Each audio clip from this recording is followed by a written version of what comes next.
As a Sudanese American. As a Sudanese American. As a Sudanese American. As a Sudanese American. As a Sudanese American.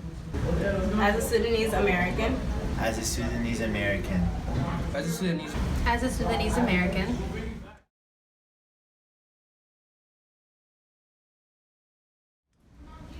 I am so tired of having to change the narrative on Sudan. I'm tired of being the person who has to explain that Sudan is a good place. I'm tired of people asking me, where are you from? Oh, I'm from Sudan. Where's that?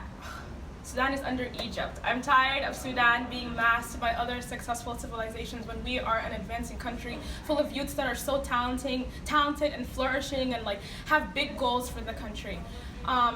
I really want to change Sudan for the better, but first I want to change the narrative of Sudan. I want people to see that Sudan is a country full of people who have so much hospitality and have so much to offer, and it's not just a war-torn country full of poverty and famine and like a dictatorship. No, Sudan is a place that has more to offer, with amazing people that love to reach out and help others. As long as you're willing to work with us, we're willing to work with you. I can't really identify myself as an African American or an Arab. I'm kind of stuck in the middle because to my African American friends, I'm a Fal, and to my Arab friends, I'm too African. So I'm stuck in trying to decide what I am. So I guess the term Afro-Arab would be the best way to describe me, but yet still that kind of like puts me more into that gray area because neither of those two groups want to accept me. As a Sudanese American, I often run into the problematic issue of whether Sudanese Americans identify as being Arab or African. And honestly, many a times it seems that you're either too Arab to be African or too African to be Arab, and it causes a lot of like social issues, especially when you try to fit in with certain groups. Like say you have friends who are Arab, you also have friends who are African.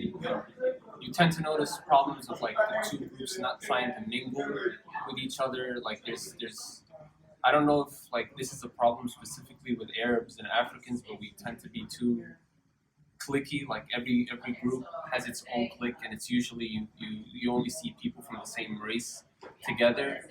And I feel as Sudanese people, we kind of like we're very open towards other races, and we don't like to be too focused on spending time with a particular race just because we're comfortable with that. So like I see in this country that Sudanese Americans are one of the most open and diverse groups of people. You see them hanging around with Americans, Spanish people, like just people from all over. But then like it gets you to open your mind to like things that people don't want to discuss.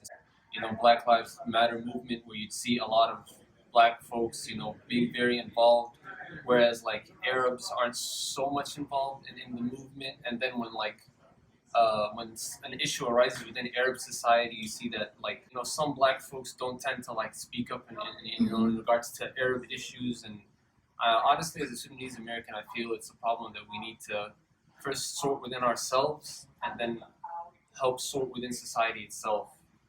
And hopefully we can see this change happen within our lifetimes, and if not within our lifetimes, within our children's lifetimes. Because honestly, social issues like this don't change overnight. You change yourself, and then hopefully within changing yourself, you change society. I believe that we don't really have one true identity. We may be identified as either African or Arab, but as Sudanese people, we struggle with our own identities. When we try to reach out to the Arab community, they shut us down. When we try to reach out to the African community, they shut us down as well. So I feel as if it's like we have our own type of identity. There's no one prescribed identity to us. We're just the Sudanese people.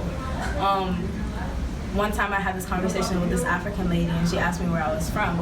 She was West African, and she asked me where I was from, and I said Sudan, and she was like, oh, that's in East Africa, correct?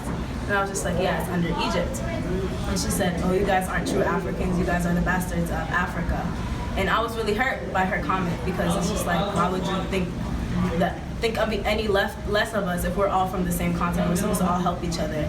We all go through like similar struggles with the poverty, with the economy, things like that. So how us having Arab descendants or Arab not descendants, ancestors make us any different from you guys? Like we all live in Africa. We all go through similar struggles. So I believe as Sudanese people, we should come up with our own type of identity and stop trying to find our way into Arabs or Africans. We should just be Sudanese people. Having Sudanese fall friends. That is my question today. And I don't know why people consider it to be a negative thing to associate with FOBs, especially in the Sudanese community. In the end, we are all Sudanese, regardless of where we're from or where we were raised. Most people who don't associate with FOBs have some form of self-hate instilled into them. They don't like to be associated with those sort of people, which is very funny in my opinion, because in the end we're all Sudanese and you must be really arrogant to think that way. I personally, my FOB friends, I think they're one of the most amazing people I've ever met. We don't have any cultural differences, and we get along pretty well, and I consider them to be my brothers, even though I am raised in the United States. They learn a lot from me, and I also learn a lot from them in many ways. And then they're the best people I've ever met in my life, honestly.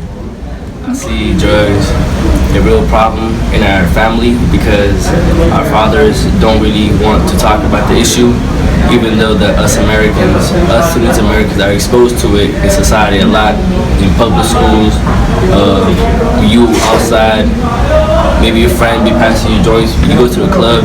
It's really off and on issue that we be facing. I feel like because the norms in America are so different than the norms in Sudan, a lot of young adults are scared to, they hide things from their parents, they don't tell them, they sneak around, which is very horrible, and it's hard to have a separate life and then try to keep that away from your parents. So I feel like nowadays in society people are not as close with their family as they should be, but I feel like we should, once you get older, you get to a point where you want to be closer with your mother and your father, and you want to tell them stuff so you don't have to sneak around. And I've been through that. I feel like everyone in high school goes through that phase, but once you grow older, you have a stronger connection with your mother and your father, and you start to appreciate them, and you understand why they raised you the way they raised you. The bottom line I want to say is the closer you are to your parents, the easier it is for you to live, and the happier you will be with your life. Being raised here, there's a lot of stuff that parents don't understand as first generation Sudanese Americans here in the United States. Just for example, in schools, work, just at school, how people dress, it's very different from our culture over there. It becomes really hard with going to a club or having a girlfriend or sex or any of that, or drugs. It's all very hard for them to understand. But at the same time, all we really want to do is just fit in with our American friends, even though they might not understand it. So, yeah. I believe that taboos in our culture, such as the stereotype of basically the way people dress, the way people look, and they criticize a lot about the way people grow out their hair, or fashion. Everything is they believe that everyone should be the same, buzz cut, wearing the same thing. There's no outliers or anything like that. Because the last time I went to Sudan, I got a lot of criticism about my hair, the way I dress, but I mean, the person I am, I didn't really care about it. Believe that you do what you want. I want to talk about racism in Sudan. My special case with racism in Sudan is that I'm considered light skinned in Sudan, and my brother right away, he is dark skinned. He's darker than me, and a lot of people in Sudan call him Ab, which means a slave. And He was always considered. He was always considered the inferior one. He was pushed around because of his color. When I came to America, racism was really different than racism in Sudan. For example, racism in Sudan was more about tribalism and things of that sort. It was more tribalistic. But here it's between blacks and whites and Latinos. Like a black African American person walking on the street, they give you these little hints that they accept you for who you are, and they say hi to you. They give you a nod, and even though I'm Sudanese and they don't know that, they consider me an African American. But on the other hand, in Sudan, I am from Darfur. Many Sudanese people are racist towards like people from Darfur, so they consider them as inferior because they're darker and because they look more African. And more Sudanese people consider themselves Arab, and they always try to become Arab and things of that sort because they believe that being light skinned is better. And this band, they're no longer able to come and see us anymore, so it makes it more difficult for them to come.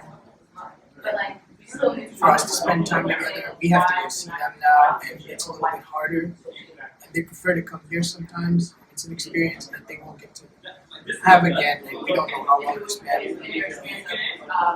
Last time, how long this band will last.